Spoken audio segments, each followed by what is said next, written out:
Hello, OTCers. Happy Monday. I hope you've been enjoying the Club World Cup. But look, there's stuff going on outside that. And what I wanted to focus on today is the news that Paul Pogba will be signing for Monaco. Paul Pogba, that's right, playing in Ligue for the first time, came through the Ligue academy, but left at 16, signed for Manchester United the first time. And of course, the coming back thing, the Pog back thing, as I think both Manchester United and Juventus have lent on, is a huge motif of his career. But it's remarkable to think that so much has happened in this career. He's got to the age of 32 and he's still not played in his native championship. And that looks like it's going to change now.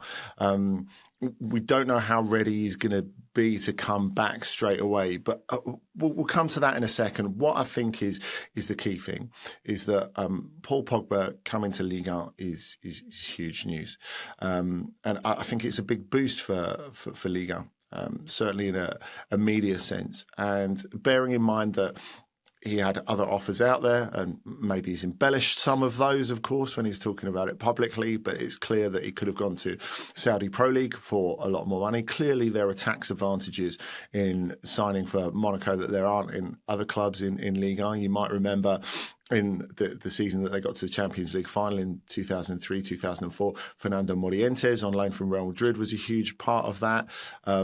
He was close to going to Lyon at the start of that season. And the amount that Monaco offered him, Lyon would have had to pay 2.5 times as much to match that because of the tax implications. So clearly, this is not a question of Pogba being on his uppers or anything like that, despite the fact he's been out of football for a little while. Of course, Juventus only cancelled his contract back in November of last year of 2024. But there are other reasons why I think Monaco is a nice little fit for him, which we'll come back to in a little while. But before we talk about what positive things Pogba can bring, I think we have to be honest and acknowledge the caveats straight away. The caveats being we can't really know if this will work or not because we don't really know if Pogba is a football player anymore. He's been out of the game for so long. It's coming up 2 years since he last appeared for Juventus, and it was a disastrous second spell at Juventus, playing only 161 minutes in his first season, and then 2 little games in his second season. Then it's September 2023 when he played a little cameo against Empoli and had to come off, which was his last first team appearance. So coming up 2 years, I suspect by the time he's actually serviceable and ready to play for Monaco, depending on how he can get through this pre-season. And if we're looking about him completing a full 90 minutes, we're looking at March 2022, when he was, yes, that's right, still a Manchester United player and yet to start his second season at Juventus. So it's quite an unprecedented situation, even though he was originally given a 4-year drug ban and it was cut to 1.5 years. It's like a player coming out of retirement and coming back. And after a really long retirement, I suppose, or spell of retirement and coming back, we just cannot know whether he will be the Paul Pogba of before. He's 32 years old now. And, there's being fit, and he looks in tremendous shape when we've seen him kicking about with his mates and working with his personal trainer in Miami and all that sort of stuff. We cannot know how that's going to translate to Ligue 1 and top European football because, of course, Monaco are also qualified for the Champions League, which I'm sure is a big thing that factored into his decision to go there. And he is part of a Monaco transfer policy this summer that is quite risky. It's very eye-catching, but it's quite risky. Now, of course, the first signing they announced this summer is Eric Dyer, someone who, again, a big personality, great dressing room leader, albeit in a slightly more discreet way than Paul Pogba himself, but someone who is there for vet leadership in the locker room, as they would say in US sports. And playing every week, though, has got to be a question mark with Dyer, especially coming into a super physical league in Ligue 1. He played more than he would have expected for Bayern at the back end of last season, but despite being slightly younger than Pogba, there are questions over how long Dyer can keep going. But it's not just Dyer. You add to Pogba the expected arrival of Ansu Fati, of course, a much younger player than both of those, still nominally the holder of the number 10 shirt at Barcelona, who exploded onto the scene as a teenager, post-Messi, when they desperately needed hope and gave them lots of that hope, but has had terrible luck with injuries since. Some of those have maybe been a little mismanaged. Came for that spell at Brighton in the Premier League, didn't entirely work. And so Monaco are pinning a lot of hope on guys who are great names on paper, but we can't know how it will actually turn out once the season starts. And bearing in mind that some of their best younger players could be on the move. You look at Magnus Akliouche, Elias Ben-Seguir in particular. There could be a profoundly different Monaco going into next season. Maybe a more experienced Monaco, but a Monaco that we can't really know if what it looks like on paper is something that will really bang on the pitch. So we'll have to wait and see. But in terms of that, Pogba will be a leader, and he'll be massively motivated to shove it up his critics. There's no doubt about that, because there've been plenty of those that way predate the drug ban, by the way, and certainly were part of his second spell at Manchester United. And it's not just in the Premier League. You know, in France, people have questioned, is he able to give more? Now, of course, he was a key figure when France won the World Cup in 2018. Again, 2018, quite a long time ago now. And the fact that he kind of sacrificed himself a little bit and played more of a supporting role to help France get over the line is one of the things that really changed public perception of him in France, and made people realise that this is not just a great player, but a player that is able to put himself at the service of the team. A player who can get the ball and dribble around players, but that's not all he does. You know, he can do the defensive register as well, and I think that will be pretty important in Liga. And, you know, he has gone through a lot over recent years. There's no doubt about that. So it's not just the drug ban, but everything that's gone on with him off the pitch. The extortion case would have broken a lot of people and made them want to remove themselves from the public eye forever.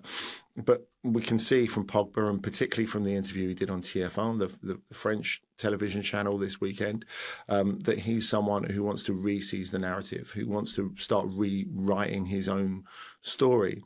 And part of that, he talked about Juventus and how he felt they didn't really look after him after the drug ban, or after he was suspended, and after he was suspended provisionally before the verdict fell. He said, well, look, I had the right to a personal trainer and I didn't get it. I needed help from Juventus and they didn't give it to me. So clearly there's a bit of soreness there. Maybe the suspicion from him, it seemed, as well as there was from other people in football, that because it wasn't really working the second time at Juventus, that almost the drug ban suited them a little bit, and that they would be able to get rid of him and not honour the rest of his contract. So I think that he felt a little bit alone, just as he must have done when going through those off the pitch things. I think it's already testament to his character before he even gets on the pitch that he's been able to really be so positive. I think if there's a reason to A, root for Pogba, and B, think that he might be able to get back to some sort of reasonable level, I think it's the fact that a lot of people in his situation would have hid from the media spotlight, would be reticent to make connections with people. But we've seen him still as part of the football family, if you like, hanging out with former teammates, players, friends, coming to games. We've seen plenty of that over the last little while. Here is someone who clearly still wants to be a big part of football and thinks of himself as a football person. So this isn't a guy coming to make a few quid before retiring. He is someone who wants to play the last few years of his career, or the last several years of his career, if it goes well, I suppose. You know, maybe the break from regular football was what his body needs. Let's wait and see. But it's clear that he feels he still has plenty to do, and that plenty to do is going to be with Monaco. Now, I guess the question is this the right place for him? Seeing that a lot of people would have expected him to go to Saudi or to go to MLS, and especially with his ban from playing being up in March, a lot of people, including myself, thought he would go to MLS because maybe it would align better in terms of the season and all the rest of it. But clearly he wanted to be part of top European competition. He wanted to take his time. And he said elsewhere in this television interview that he wanted to get himself properly ready. And clearly that preparation, that long run up is what he's taken ahead of the Ligue season starting in August. And so I think you look at the environment at Monaco. Not only does he get to play in top European competition, not only does he get to work under an experienced coach in Adi Hutter, not only does he get to be, I guess, a leader and a guide for some of those young players there, although there's experience around him with the likes of Denis Zakaria, Minamino, players like that, Tilo Kehrer. But I think that the fact that Monaco is very, very different to the other 17 clubs in Liga. Of course, it's not actually in France. We talked about the tax advantages before.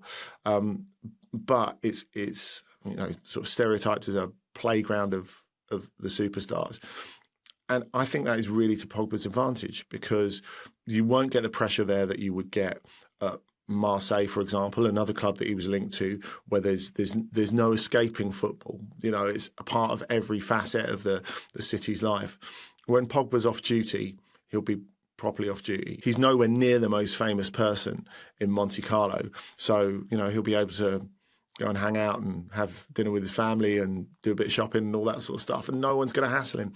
And I think that sort of mental break from the media spotlight will do him good. He'll be able to lean into it on the big Champions League nights and in the biggest games in Ligue when they play PSG and Marseille and Lyon and all of those.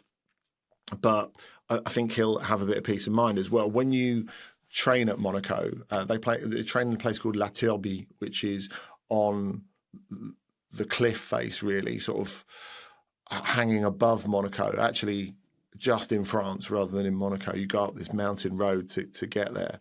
And off the training pitch, you just can see off the cliff and onto the Mediterranean.